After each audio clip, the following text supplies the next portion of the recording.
Then a strange thing happens.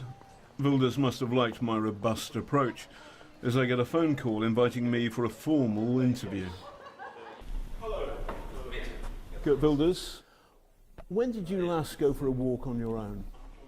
On my own? Well, that's something like, wow, 12, 13 years ago.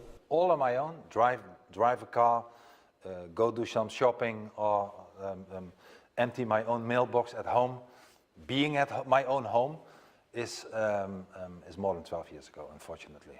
I'm on the death list from, well, Al-Qaeda, Taliban, many of that kind of organizations. What's the biggest cause by terror of the loss of Dutch lives in the last few years? Well, we were lucky to not have the kind of attacks that, for instance, Germany, Belgium, France, even the United Kingdom with the London attacks had. I was thinking about MH17. Sorry, I was thinking about MH17. MH17, yes. 193 Dutch people die. Yes. They're entirely innocent. In a civilian airliner. That's true. Shot down. Sure. And the prime suspect is Putin's Russia. Well, we have to see about that. I'm sure it has to be cleared, and I would not bet that Russia had nothing to do with that, but still, let's wait for the prosecutor who is working on it now to handle. But you could be right.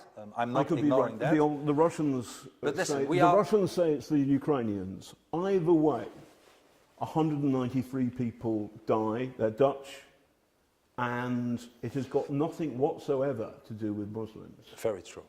And we have to see and wait. No, because I don't know. Because there are other dangers in the world, aren't there? There's North Korea, there's Putin's Russia, and there are Islamist extremists, Islamist fascists. Fortunately, so aren't you a bit obsessed with just one element of the spectrum here, which is the Muslim spectrum, while ignoring perhaps Russian fascism? I tell you, the more that we import Islam, and I'm not talking about all the people. I'm not saying once again that all the people are extremist people, but the ideology and freedom are incompatible.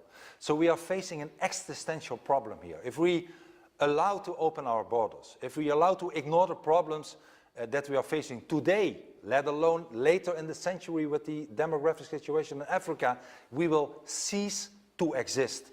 Our values, our identity will not be taken away by the European Union only, but by the Islamization of our society.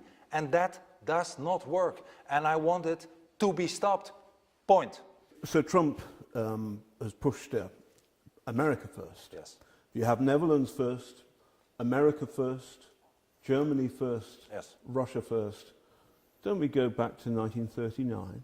No, I don't think so. I think that is a fear that some politicians put into our heads, but they forget telling us that we made a kind of other totalitarian organization dominant, which is called the European Union. I just had... The European Union is totalitarian? It's totally totalitarian. You speak your mind in China and in Russia. You may end up dead. Not in Brussels, not in Strasbourg. I'm not saying it's totalitarian to all the citizens of the European Union, but it's totalitarian towards the member states.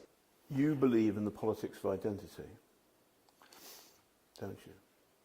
Who doesn't? Well, I suppose the people who believe in liberal democracy, the idea that everybody is equal under the law. It's a different way of looking at the world. People are equal. Ideologies, values are not equal. Religions are not equal.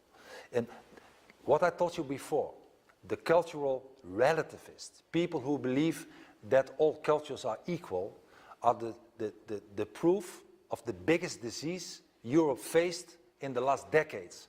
Cultural relativists who say Islamic culture is the same as Christianity, allow them and don't demand from them to integrate and to assimilate. This is the worst thing that has happened to us. Many Dutch find his views not just repellent but dangerous. So will Geert Wilders take power on March 15th? Probably not, as the mainstream parties will do their best to block him.